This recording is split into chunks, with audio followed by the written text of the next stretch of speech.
Welcome to my review of the Series 2 Apple Watch.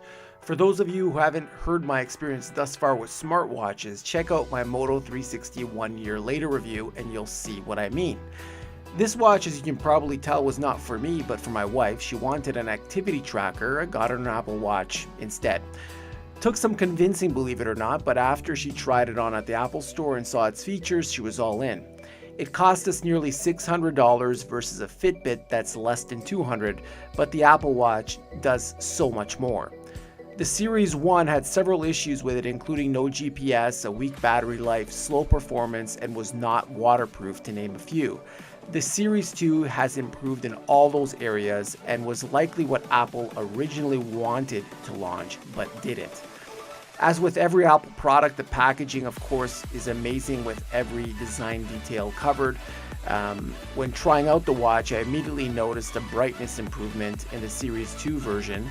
The responsiveness was also very quick, making it easy to go in and out of apps. This is the 38mm version in rose gold with a rubber band. No need to upgrade the band since there are several on Amazon third-party choices available for the fraction of the cost of what you would pay at the Apple Store. My wife has only worn it for about a week now and has nothing but positive feedback to share. And I think Apple has a real winner here with the Series 2 Apple Watch. Will it make me buy one? Unfortunately not. Wearing a smartwatch for a year and then going back to my mechanical watches has really made me appreciate the quality and workmanship that goes into these handcrafted timepieces. But looking through the different watch faces, you can see, there's some fun watch faces. That's the cool thing about having a smartwatch.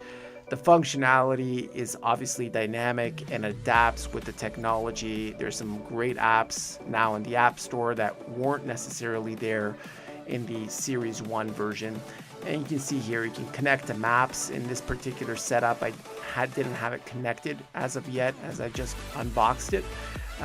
But there's the activity tracker, which is great, and it has a heart rate monitor, and it's relatively accurate after a week's wear that my wife mentioned to me was pretty good. And I tried it on myself and it was relatively accurate as well.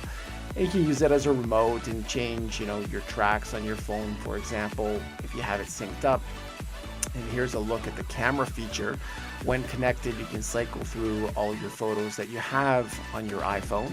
So the functionality working along with your iPhone is obviously fantastic. And of course, look, you can check your weather too. It has everything that you would expect, and that's the great thing about this watch. Be sure to check out the rest of my reviews on my channel.